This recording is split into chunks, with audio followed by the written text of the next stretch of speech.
Okay. Hello, my starlights. Welcome to another video. In today's video, we're going to be talking about artist trading cards, otherwise known as ATCs. I've been really into making ATCs at the moment, and it has really fueled my passion for creating art again.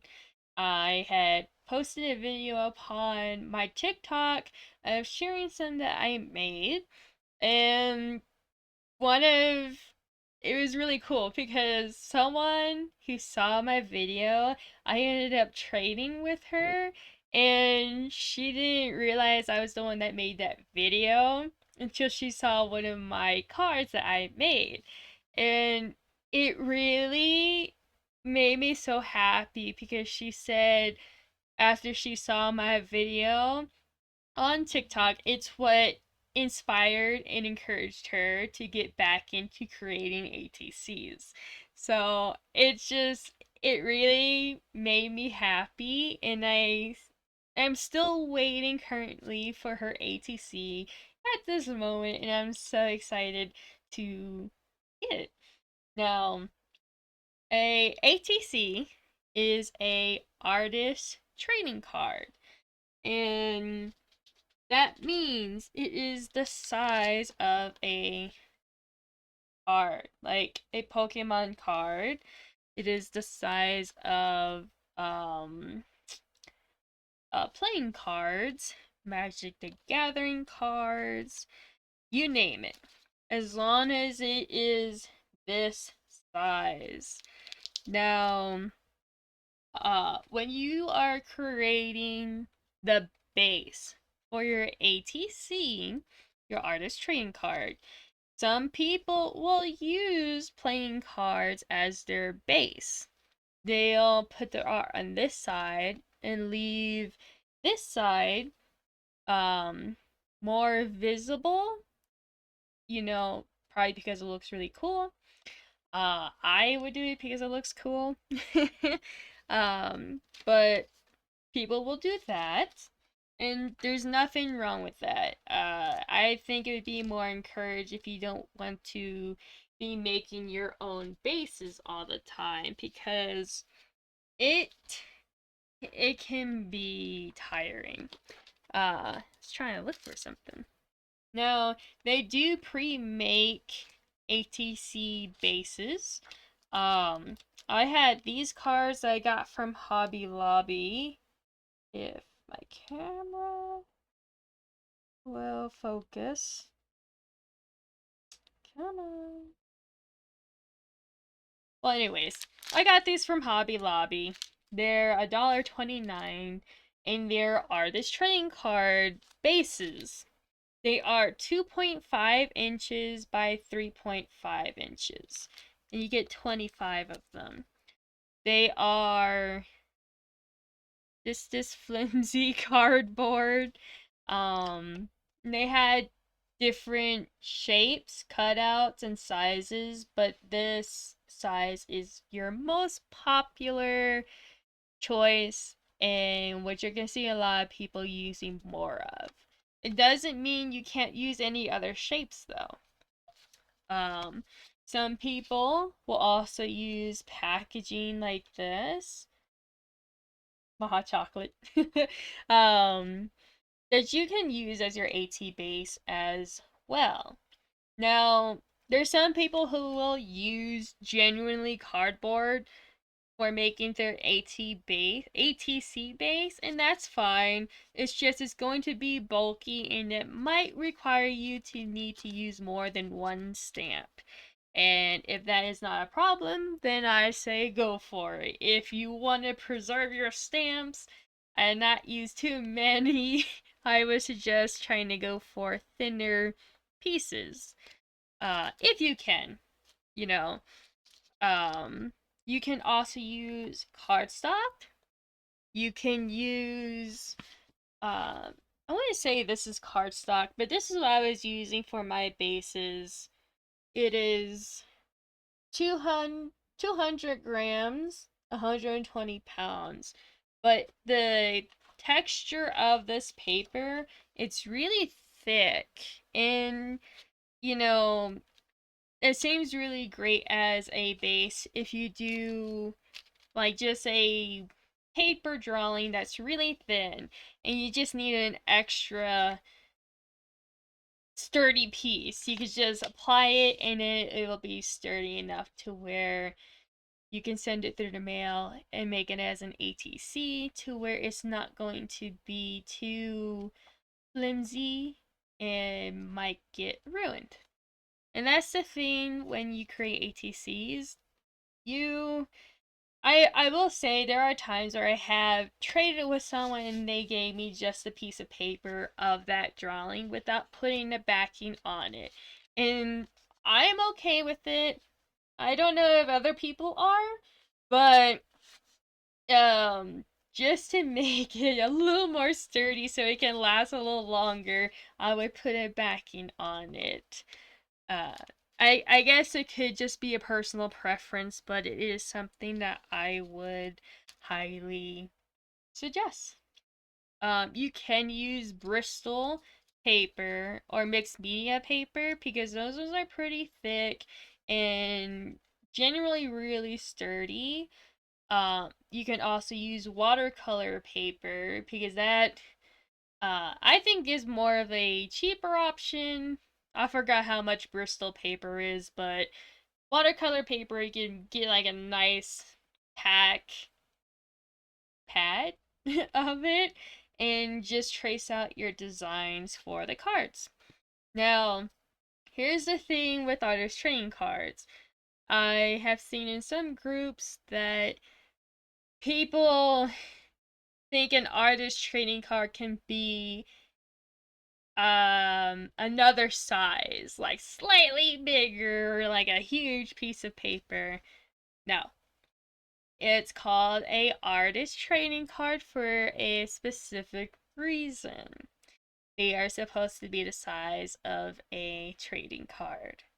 Now, there are different types though. You have traditional, which is an artist trading card, the size of a playing card or a Pokemon card, right? Now, there is something called ATC coins, which are artist trading card coins. Now, I made the mistake of making my coin too small.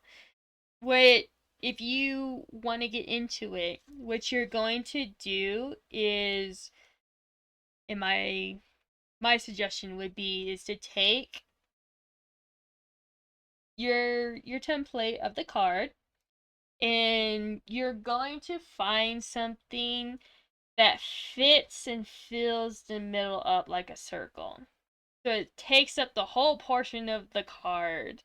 Dang, I wish maybe I can take something over here real quick. We'll use my selenite plate. It's a little too big. But you're gonna do something like this with the card, and you just make the coin out of it. And that is your artist trading card coin. It is supposed to still be roughly the size of an artist trading card, just as a coin.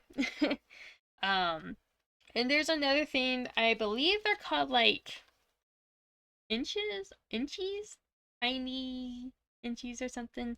It's where I believe it's 1 inch by 1 inch, ATC pieces of art that you can do as well. So you don't just have to use the standard playing card size. There is other options, but this is something that is more used primarily. There's even some people I had traded with someone who made hearts out of the size of this, but they still made it the size of a artist trading card, similar to the artist trading card coin. Uh, so yes, um, I think after that, let's talk about how you're going to package it. Um, and what I mean by that is, so say for instance you got a trade. Great, awesome, good for you. How exciting! Um, you're gonna want to mail it off. Now, when you mail it off, oh, I should have probably told you guys something. Okay, before we do that, I'm sorry. When you're done creating your artist trading card, okay, you want to put information on the back. So you're going to take this. You're going to want to put information on the back. It is um, personal preference, but you can use a business card and slap it on the back. I have traded with people who did this, and I don't mind it. I think it's great. I have some samples of art that I traded with people, like right here. So this is one of Zeus that I traded for, and this is how she put her information on the back. She signed it, she gave it a name, and what medium she used, along with the date that she created it. And also where to find her art, which I think it's Glenn's Art Originals.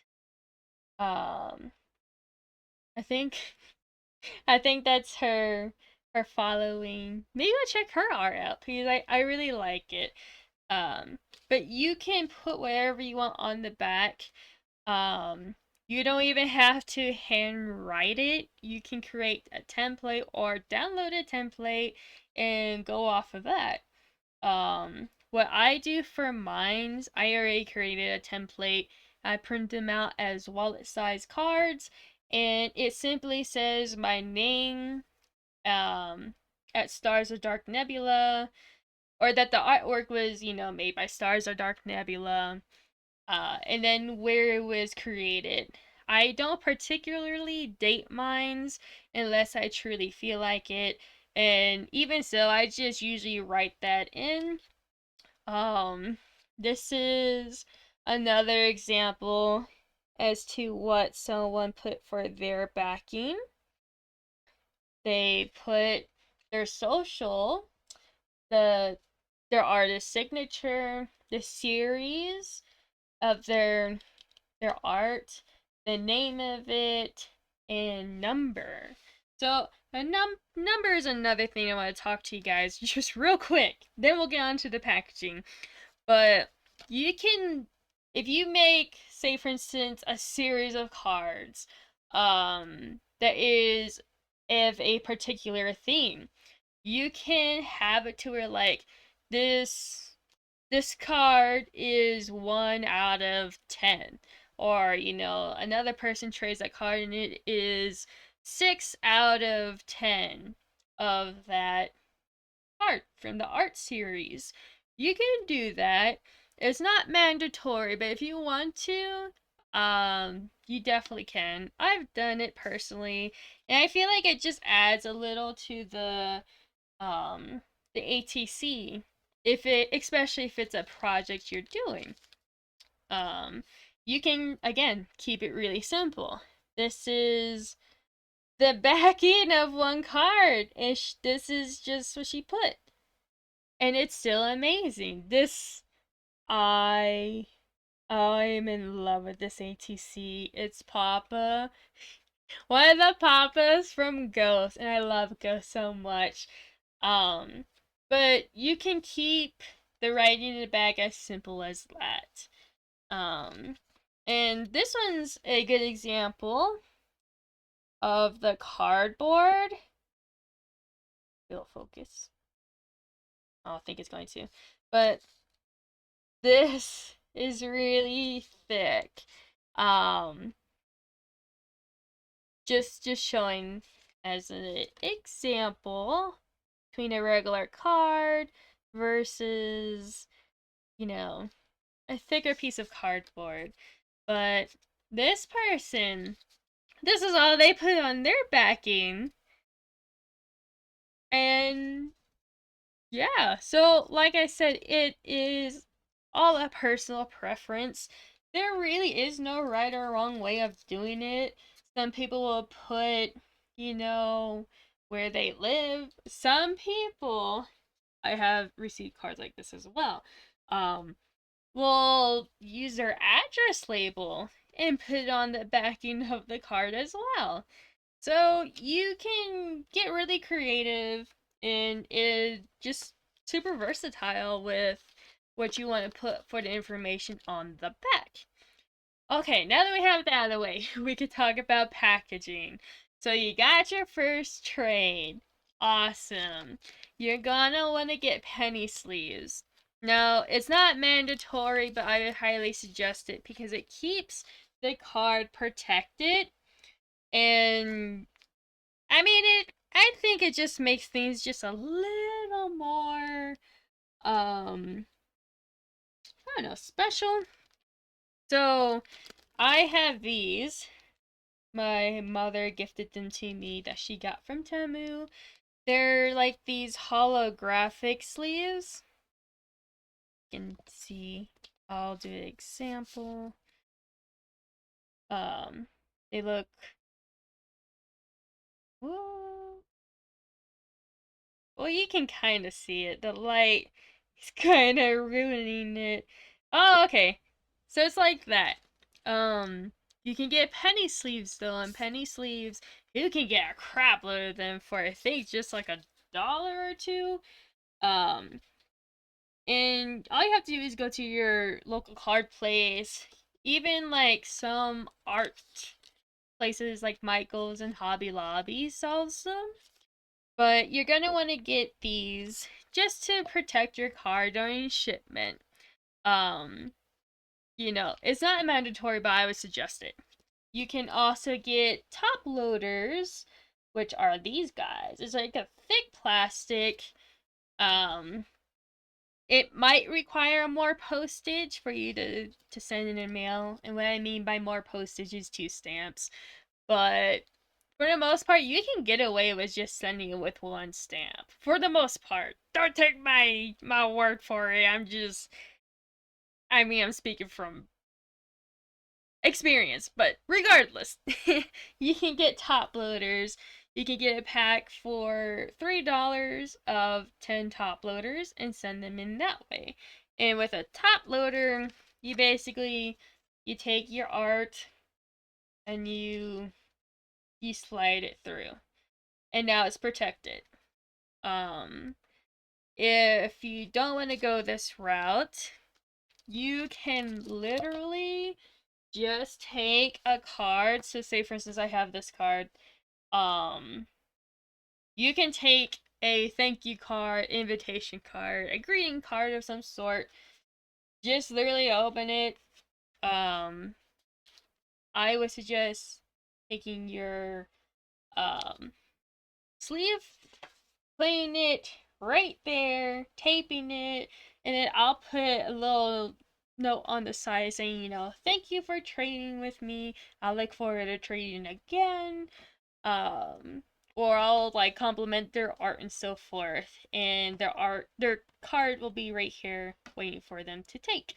Um, that's one way you can do it because the card itself will still protect the the card as well without having to get a top loader. Another thing that I've been doing now, because I have a lot of postcards. So, and some people have done this as well. If you don't want to use a card, you can literally just get like really thick cardstock or a postcard. So, this is a postcard I have. It was from a local artist from my town. But see, I have this, and I already situated it for you guys. But say I have my ATC right here. It's in a a sleeve. I put washi tape on it to keep it from moving around, and they could just remove the washi tape to get the card. And on the side here is a sticky note, and it would say, thank you for trading with me. Please enjoy. Things like that. Um, so that way they also get a postcard that they can use for ATC making or for collecting. It's for whatever. And another thing that kind of brings me to the topic of goodies. We all like receiving goodies. Um, you can include stickers with your trade. Stickers. Maybe if you want to do a random act of kindness, which are racks, RAC, or RAK. And that is where you will simply, um, say for instance, you know, you just traded one card, but I decided to give you an extra card to, I don't know, just to make you happy. You can do that, and it's a nice little surprise. Um, I I kind of want to send some of my zines. I always have a hard time saying this. um, with some of my artwork that features my original characters, just as like a little thank you, a freebie with them. Um, so you can really do anything with that. A lot of people also include like scraps for like scrapbooking, like pieces of paper, pages from a book, things that you can incorporate into your art. You can include with them as well, unless the person says they don't want no extras or goodies like that, and that's okay. Um, so yeah, you can do all of that. I don't think I'm forgetting anything with that. I hope I'm not. But yeah, so after that, um, say for instance with your create when you're creating art, it does not have to be hand drawn. It can be mixed media, multiple things being used. You can paint, you can do lino lino art or something like that. I forgot what it's called. Where you can even just do stamping. I would say you can do sticker slapping. There's some people though in the community that are against it, but I think if it's done in a really tasteful way or like a super cool collage, it's still cool. I would still consider it art. I'd probably trade for it, you know? Especially if it has really cute stickers just plastered all over it. I'll still like it. Um, but, you can do that. There's different types, but a lot of people I notice in the community, they really want to see effort put into the art versus just sticker slapping. But I would still say keep doing your sticker slapping because I think it's cool. I had a friend of mine that did some with Harry Potter stickers, and I still think they're cute.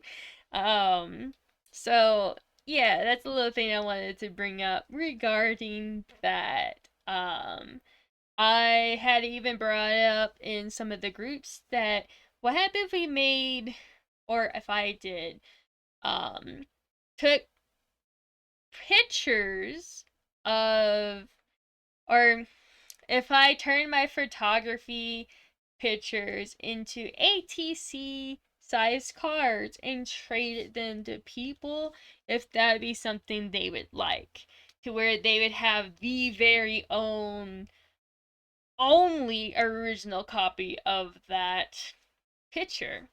And a lot of them were up for it. So, any medium I think is pretty much welcome. Of course, except for AI, roughly.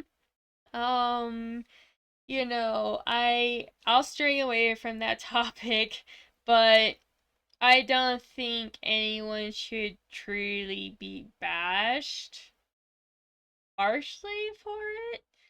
Um, that's just my opinion. I don't think anyone deserves that really harsh behavior when they're trying to do something in that way. Uh, I know it can be discussed. Maybe what I'm saying is going to break out into a huge argument. That's not what I want. I'm just trying to let you know the different mediums through artist trading cards that there is, that you can do, that you might want to do, so forth. Um, I don't want no toxicness here. I'm just trying to spread information and that's it. Uh, anyways, so something when you do your trading, there's a few places on where you could trade to. Because I know a lot of you guys are gonna be like, well, I don't know where to trade. Facebook. There's a lot of groups on Facebook that does trading. You can create an album in the group that showcases your art, and you can just remove each piece that gets traded.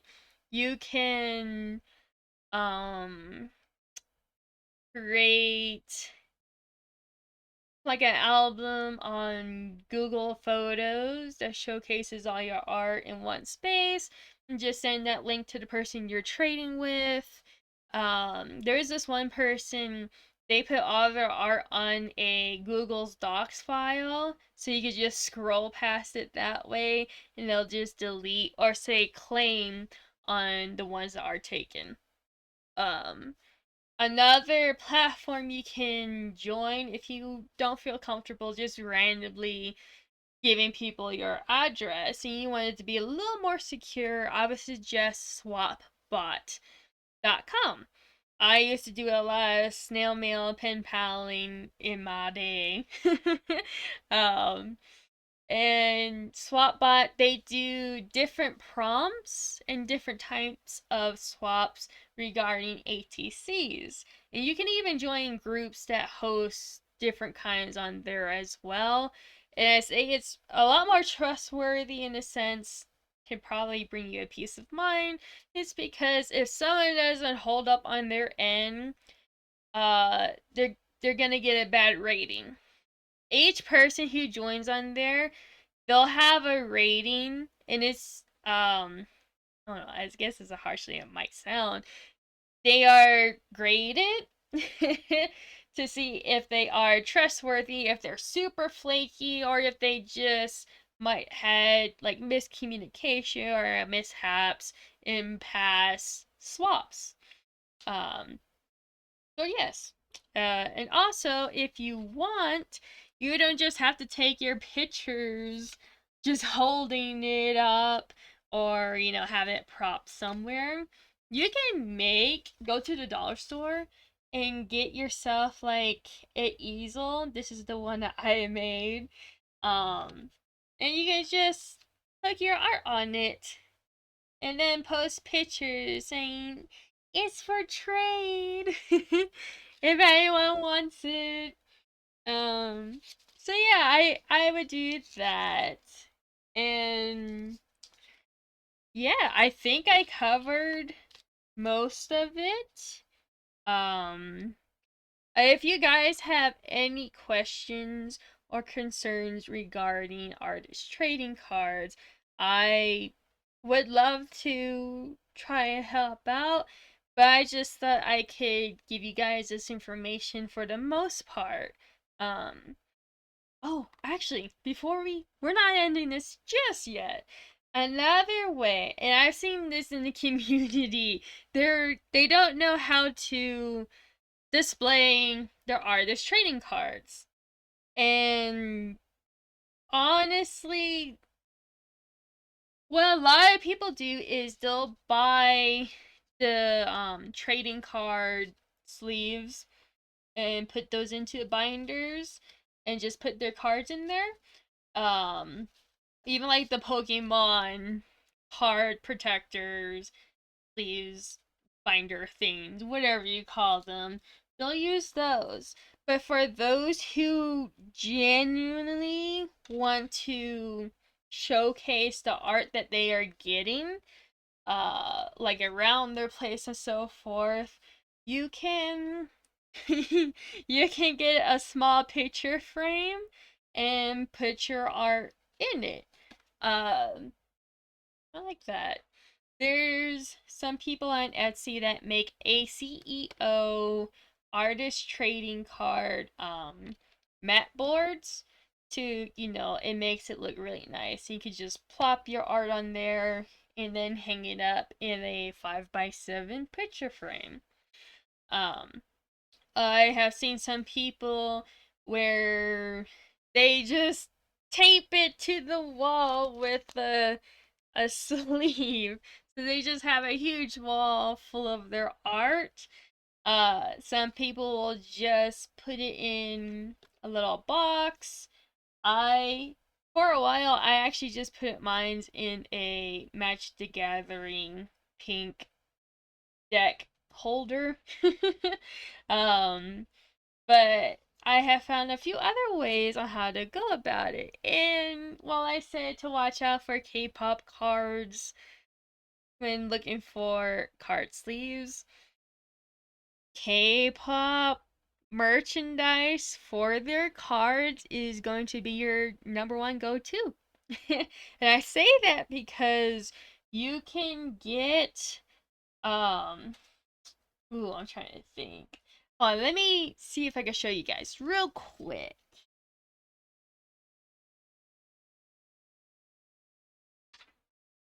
Okay, put my headphones back on so I can hear. So, I want to show you guys. You see that? My handsome man. This right here is a card. It's technically a card protector, but it's for K-pop cards. You put who you like, and that's a good thing. Those ones, they are the size of artist trading cards, so you can just slide it in and it'd be decorated. You can take that with you wherever you want to, because they usually have a little keychain on it. So you can display your art if you want to that way. Um, and that's why I was bringing up the whole K-pop thing, because they have a lot of nice ways to display cards. You just have to make sure it's not smaller than a trading card. That's the only downside. But I come to tell you beforehand as awareness that um all of them you can use you may be able to use for artist trading cards for displaying, and then some you may not be able to. So just be aware of that. Um they have display stands where you have the card and they can put a song with it. So say for instance this Papa one I really like. I can get that stand, put the card in it with a CD displayed next to it of the band. They, like I said, there's an array, okay? There's a huge market for that stuff that you can use to display your art. You can even buy shadow frames and just put like a bunch of your ATCs in that shadow frame and switch it out from time to time with the current trades that you receive in. The possibilities is endless. These are just a few things that I would suggest for you that you can do. Some people journal with these cards. Some people use them as bookmarks.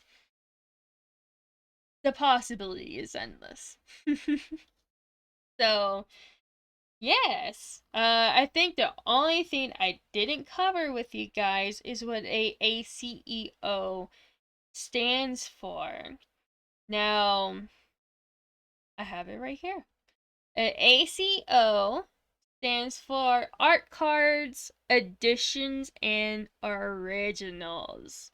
They are small original works of art that are released as either one-off pieces or editions.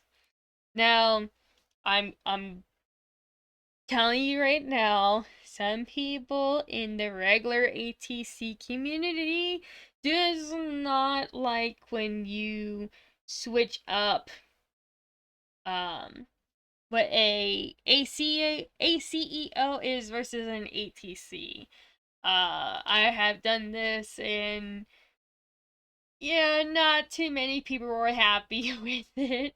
Uh, ACEOs are separate in a sense from a regular artist trading card.